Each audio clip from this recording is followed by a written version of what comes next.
And welcome to another Cardinals Nest on HBC TV 25. This is the show devoted exclusively to St. Mary's University and our athletic programs. And today our guest is a strong, very physically fit individual. Donnie Netto he's not our guest. He's our sports information director and a regular co-host here on the Cardinals Nest. Although you are both of those things too, Donnie. Sure, but not like Matt. Right. I think as we can see, Matt Sagar is our strength and conditioning coach. And Matt, we've talked to coaches every week here on the program for years now since we've been doing the Cardinals Nest.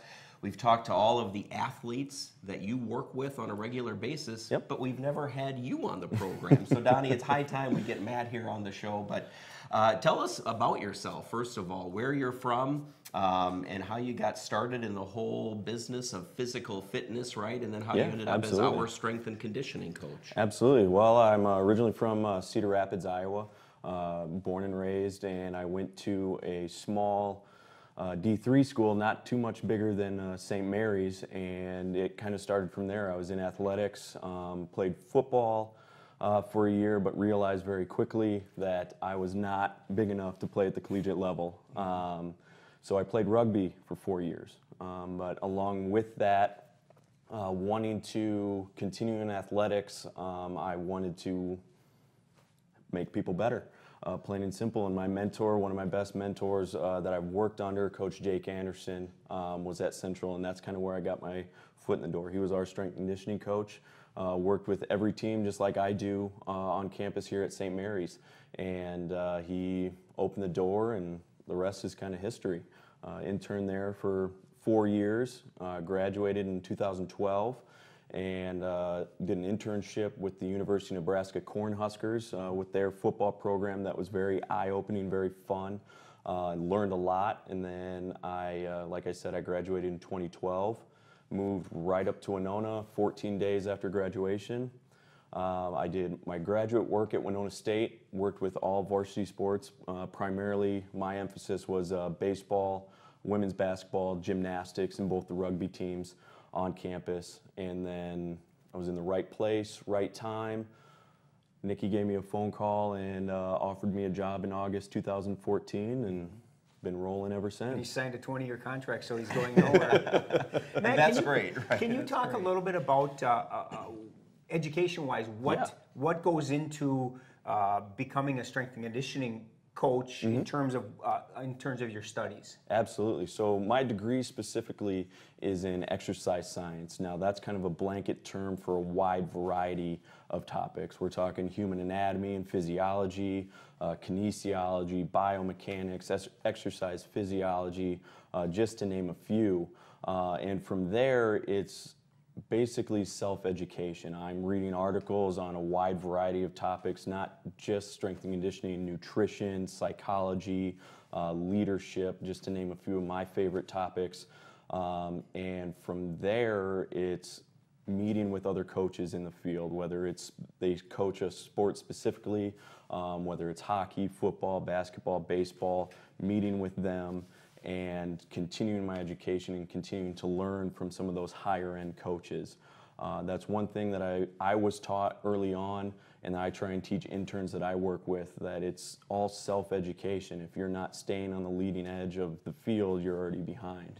And that's a big role in how I continue to make our athletes and our teams better. And you had mentioned your graduate degree, so is a master's program typical for a strength and conditioning coach? Great question. That is the norm if you want to work in higher education, especially at the collegiate level.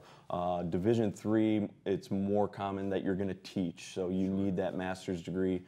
Some coaches go as far as getting a specific degree, a specific master's degree. Kinesiology, exercise physiology are the two pretty common ones. Mine was education leadership with an emphasis in sports management.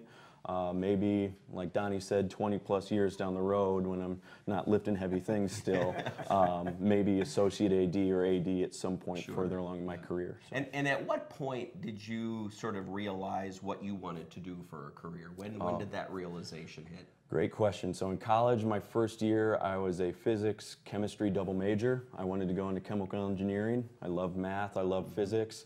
But meeting with my advisor, asking him what I'd be doing, sitting in a cubicle was not what I want to do. I like having my hands on things, working on things, and why not apply physics and defy gravity?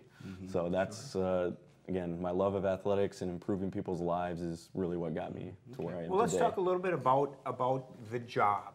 Okay, you're our strength and conditioning coach.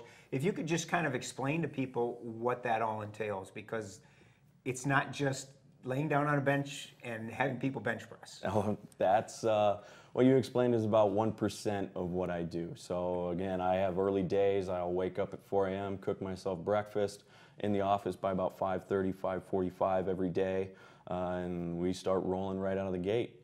Teams start at 6.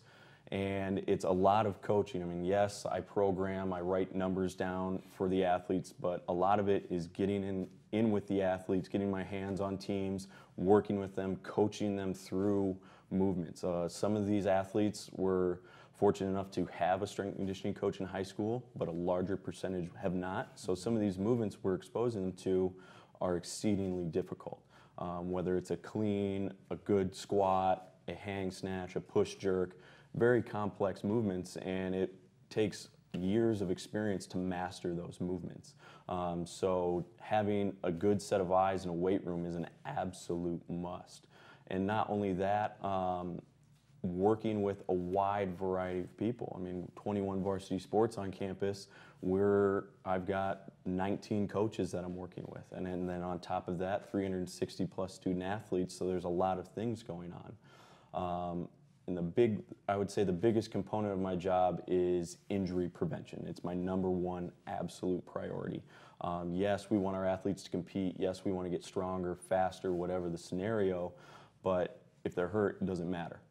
So I meet with our ATs every single day, so I know where everyone is at, every team is at, and potentially what rehab I can help with along the way. So what do you think of what goes through your mind when an athlete does get injured? Because of course with all of the teams and athletes, it's going to happen during a season, Absolutely. right? And all of the movements that they make, what goes through your mind when that happens? Do you just want to analyze why or how? Or? Absolutely. So I always get asked what I'm looking for when I'm at sporting events. Yes, I love seeing my athletes compete. I love them expressing the strength and the power that they've developed over an off season, but I'm looking at movement mechanics. I'm looking at how they're controlling their body in space, whether they're pushing against someone, fighting for position, fighting for possession, whatever the case may be. I'm analyzing what I can do in the weight room to help them get stronger and be able to express a better athletic position out on the field. Now, in terms of injury, if I'm there, I try and figure out what happened. Again, there's no real rhyme or reason why it happens. It just unfortunately happens, and that's where the athletic trainers come in. They have a larger amount of knowledge in terms of the different injury modalities. So that's where they come into play. They tell me, oh, this was a rotational base injury. Maybe it was a hyperextension injury. And then that tells me, okay, here are the things I need to work on my side of things when I can get back with them. You know, we looked at your, you talked a little bit about your background and how you came to be doing what you're doing. You take over at St. Mary's. What has been the biggest adjustment from being an intern or an assistant to now you're running the show? What has been the biggest change there, and has this job met your expectations?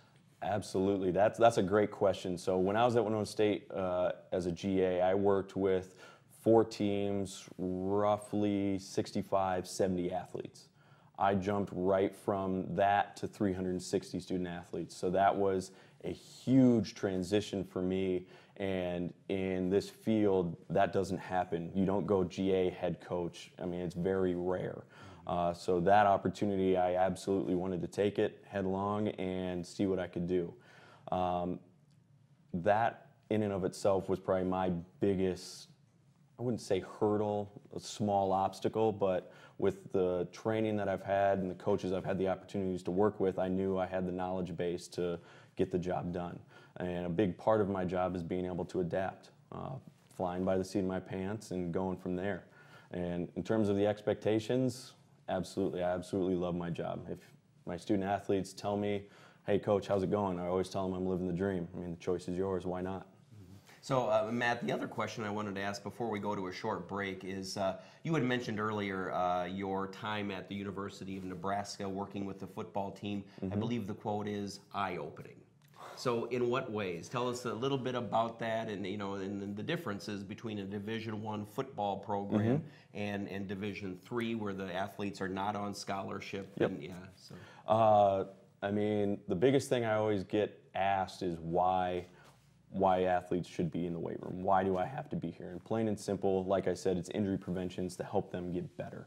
That is not the case at Nebraska. Again, I absolutely loved my time there, but I saw it more as a business opportunity. And that, again, I don't hold that against Nebraska. It's just the way D1 is. They're trying to get their athletes to the next level. They're trying to put Nebraska football out there, or Iowa or University of Minnesota, whatever the situation.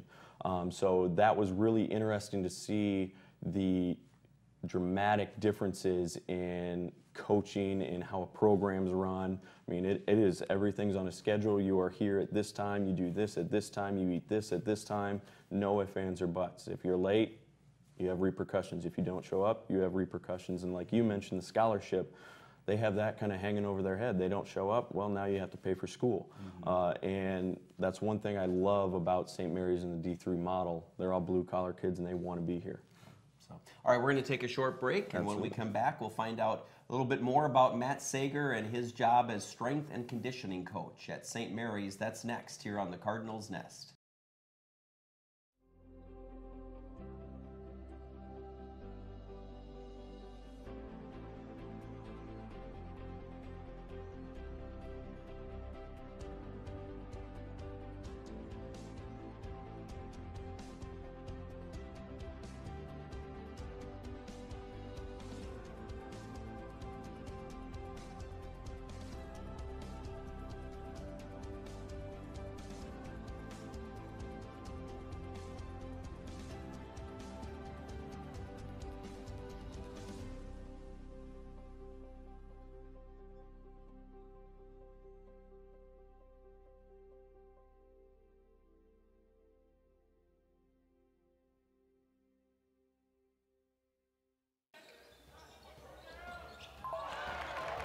Don't miss out on highlights and score updates from your favorite local college and high school athletics by following HBC TV 25 Sports.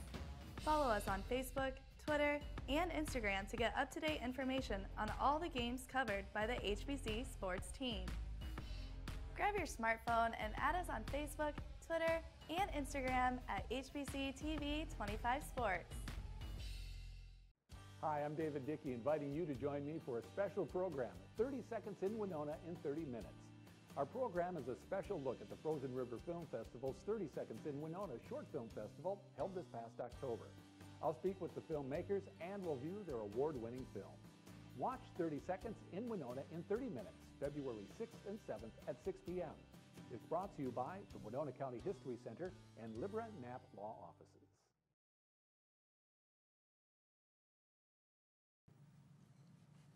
And we're back here on the Cardinals Nest, and we're going a little different route this week. Instead of a coach and an athlete, we have our strength and conditioning coach at St. Mary's on the program. Matt Sagar is joining us. And Matt, now that we know a little bit more about your background and everything and how you got into strength and conditioning, one of the questions that comes to mind is, how do you know everything about all the sports, right? Because you work with all of the sports, all of the coaches, all of the athletes. Yep. You can't be an expert at all of the sports, yet you have to know a lot about them so that you can help the athletes become the best athletes that they can be and prevent injuries and all of that. So how much do you read up and study up, and how do you know everything from track to golf to tennis to hockey and so on? Absolutely. That's the million-dollar question right there. And like I talked about earlier, it's a lot of self-education. I'm constantly reading, whether it's articles, text, maybe a video on YouTube of a coach that I follow. I'm constantly reading. Constantly. My desk is always messy. I have articles all over it, books, notes, programs.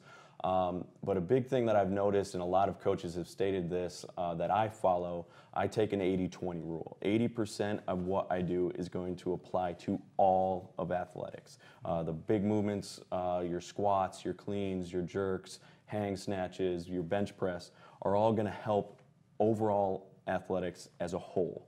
Now that 20% where we get really specific, that's when I'm doing very specific things with a hockey team, a track team, a golf team, basketball, whoever, that are very specific to that sport. Whether, for instance, on a track and field team, we're working on absolute power, or as explosive as I can get the athletes.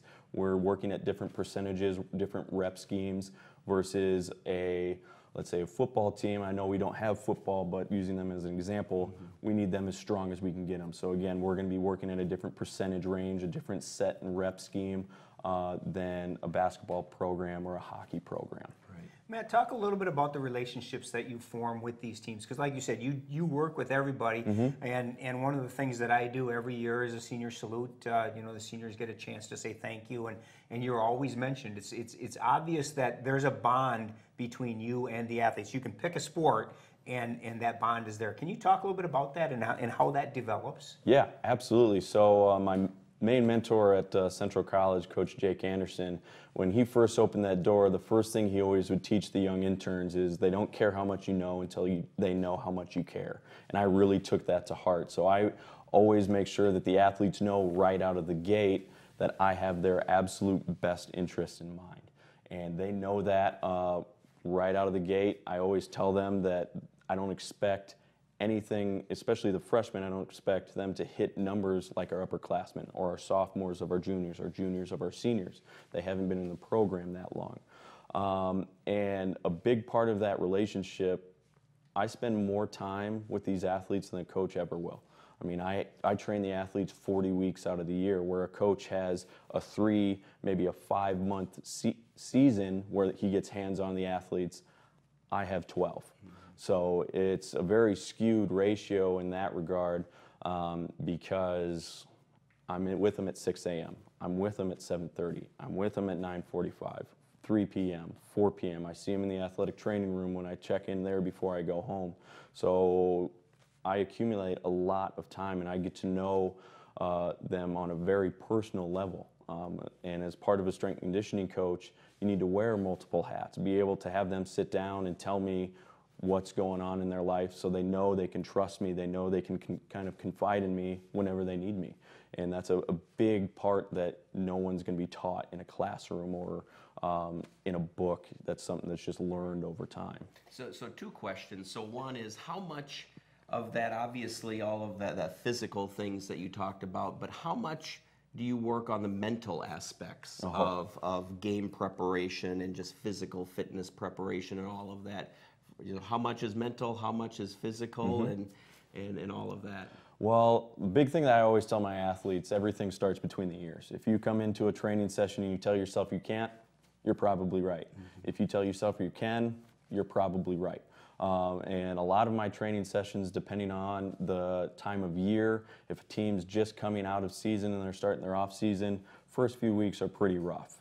We have a lot of running involved, a lot of heavy lifting, high volume to get them in weight room shape. And the athletes know that they're going to get after it those first few weeks. But I always tell the athletes not to listen to that voice inside their head that's telling them, hey, let's go back to bed, let's take this rep off, let's slow down a little bit. Tell them to keep pushing, that they always have more in the tank. So it's always, again, kind of going back to having a coach in the weight room to help them through movements. A coach's job is also to show them they always have more in the tank. There is always more there than they would ever think or dream possible. Now, in terms of game prep, I will do a lot of pre-game stretching, warm-up sessions, and in that session, I'm always talking nice, calm, cool, and collected, or as I can be some days.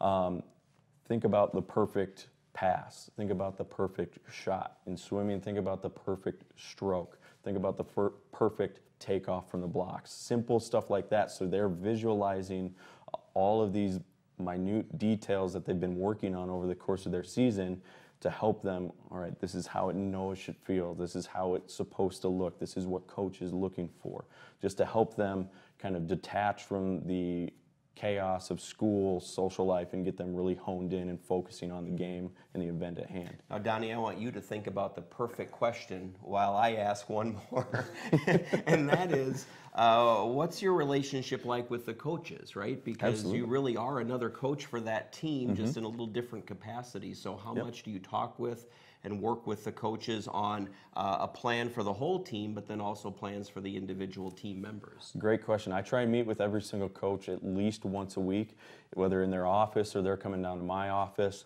And I explain to them exactly what we're doing, when we're doing it, and why we're doing it. That's the big thing there, is why we're doing something.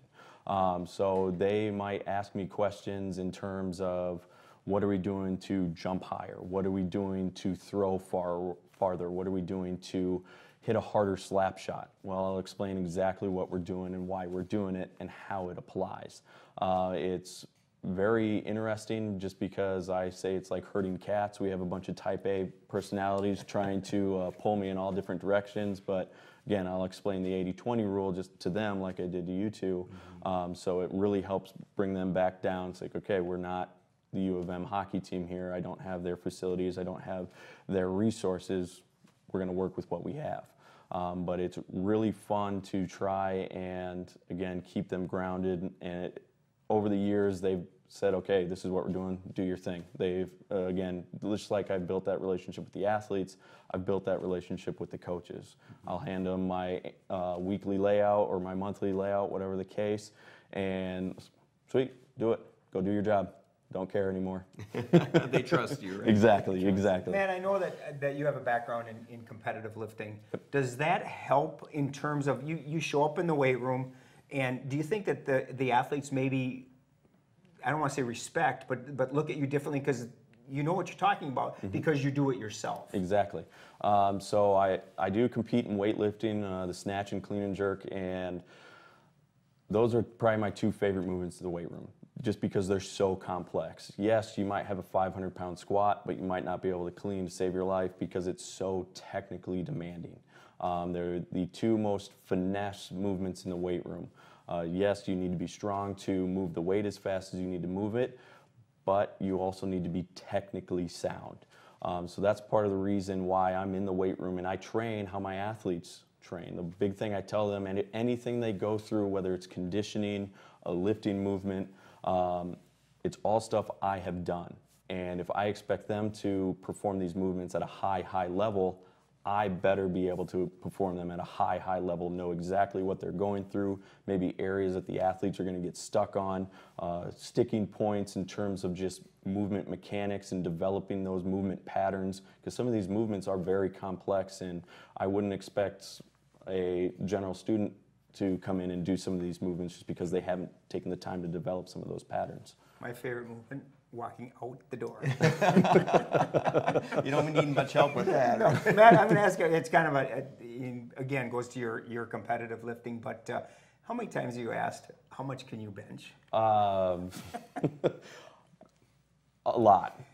Every freshman class, that's probably the first question I get. Coach, how much do you bench? And the bench is probably my least favorite movement because it's so simple, but yet it is, in the grand scheme of the teams that we have on campus, is the most useless. With specialization being at the forefront, a lot of athletes specialize, and we have a lot of issues on the posterior or the side of the body that no one gets to see, the go muscles. Everyone wants to look good on the front, but no one wants to look good on the back. So I focus a lot more on the back and really hammer pulling at movements instead of pushing. With this year's, using this year's senior class as an example, when they came in 4 years ago, can you evaluate yourself and see how much they've improved and how much they've gotten better in those 4 years? Yeah, that was a really surreal thought that came into my head at the beginning of this year, end of July, beginning of August. Just kind of sat down at my computer getting ready for the year. Holy crap, I'm graduating my first full class. Yeah. And I keep records on everybody. I have 4 years of records, and numbers don't lie. I mean, we've had kids go from barely squatting body weight to squatting well north of 400 pounds, barely cleaning their body weight to squatting well north of 300 pounds. I mean, proof's in the pudding right there. And when we look at how competitive our teams have gotten over the past couple of years, again, the weight room talks for itself. Matt, final question. We've got a lot of people watching who maybe aren't athletes, they're sort of the weekend warrior types, right? Yeah. Advice as they, you know, we've got spring coming up, going to be a lot of people getting out and want to get physically fit again. Advice to them as they think about doing that. Big thing, make sure you are ready to go into an exercise program. Talk to your physician, your doctor. Make sure you're ready. I mean, because there's a lot of things that can go wrong in a weight room or in an exercise setting. I mean, to give you a great example, a simple body weight squat or a back squat, front squat, there are a multitude of things that can go wrong. You can hurt your hips, your knees, your back, any number of other issues. So make sure you're ready, and if you are going to have a personal trainer, a client or professional relationship, know that professional. Make sure you have that relationship with them so that you know they have your best interests in mind. And ease into it. Bingo. All in one setting. Rome wasn't built in a day. You know, one of the things, real quick, that you know, we've talked so much about Matt with his athletes, and really, it's not just the athletes. I mean, you look at our coaching staff and how many people Matt has written exercise programs for, I know myself included, and you know, he checks up on you as much as he checks up on his athletes. He's making sure you're doing it, if it's the program that you want, and I mean, he's been a great resource for a lot of people outside of just our athletes. And when I see Donnie out around the lake, I'll let you know. I'll let you know how he's doing. Matt, right? Sounds good, Dean. Sounds good. So Matt Sagar, our strength and conditioning coach, thanks for being on the show today. Absolutely. All right, stay tuned. Donnie and I will update you on the playoff chase for several of our winter teams. That's next here on HBC.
Join us for our new show, Explore the Outdoors with HBC. Fishing, hiking, skiing. Say goodbye to cabin fever as we explore the different activities you can do outdoors in Winona and the surrounding areas. Explore the Outdoors airs Sunday through Tuesday at 5 p.m. on HBC TV 25. Brought to you by Oz Lifting.